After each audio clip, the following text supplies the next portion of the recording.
dan generalisasi IPS.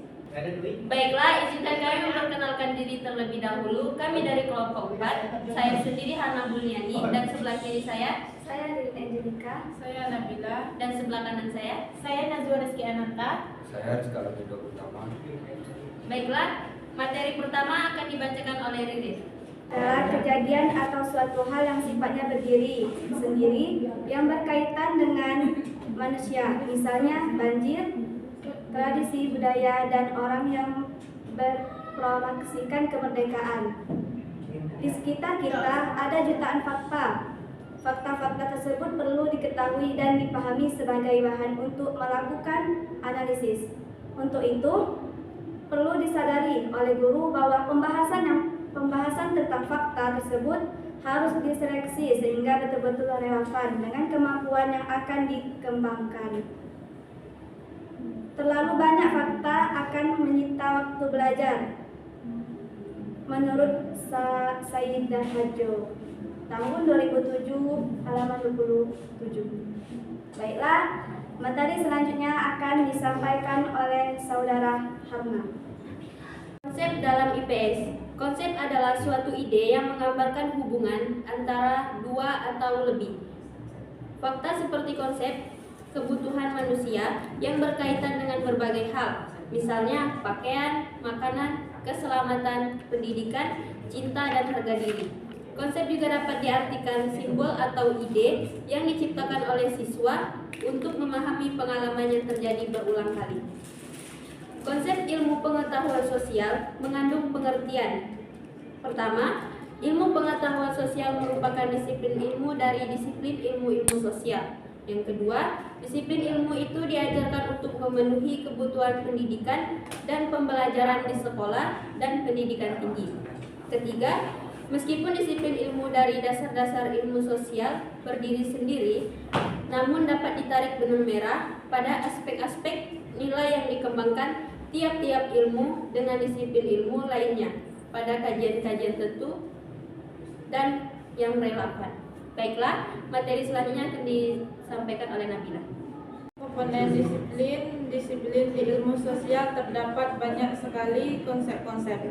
1. Konsep ilmu sejarah mengenal beberapa konsep seperti migrasi, peran, perdamaian, perjanjian, persetujuan. Yang kedua, konsep ilmu ekonomi mengenal beberapa konsep seperti tukar menukar uang, pasar, busram. Yang ketiga, konsep ilmu geografi mengenal beberapa konsep seperti tanah, air, udara, sungai, dan gunung. Yang kelima, konsep sosiologi mengenal beberapa konsep seperti manual sosial, kerja sama sosial, kelompok sosial. Yang keenam, konsep psikologi sosial mengenal beberapa konsep seperti moral, perilaku sosial, perilaku politik, budaya masyarakat seperti menyimpan dan sebagainya. Selanjutnya akan dilanjutkan oleh Najwa. Generalisasi dalam IPS. Generalisasi adalah suatu proses penairan yang bertolak dari sejumlah fenomena individual atau khusus menuju simpulan umum yang mengikat seutuh fenomena sejenis dengan fenomena individual yang diselidiki. Generalisasi dalam IPS merupakan hubungan antara dua atau lebih konsep. Misalnya hubungan antara konsep, uang, kebutuhan, dan keinginan. Ketiga konsep tersebut dihubungkan untuk menggeneralisasi bahwa kita menggunakan uang untuk memenuhi kebutuhan dan keinginan. Generalisasi tersebut juga menunjukkan hubungan sebab akibat dan ide abstrak. Rumusan generalisasi ini mungkin saja sederhana seperti di mana ada hutan, di situ ada manusia menggunakan kayu sebagai sumber daya utama, atau pengangguran di Indonesia meningkat karena jumlah penduduk yang terus bertambah. Materi yang selanjutnya akan disampaikan oleh Alvindo. Ini jenis generalisasi. Poin pertama, generalisasi sempurna, yakni generalisasi yang menempatkan seluruh fenomena yang menjadi dasar penyimpulan diselidiki. Misalnya, setelah kita memperhatikan jumlah hari pada setiap bulan, maka tahun Masehi kemudian menyimpulkan bahwa semua bulan Masehi mempunyai hari tidak lebih dari 31 hari. Dalam penyimpulan ini, keseluruhan fenomena, yaitu jumlah hari pada setiap bulan, kita selidiki tanpa ada yang kita tinggalkan.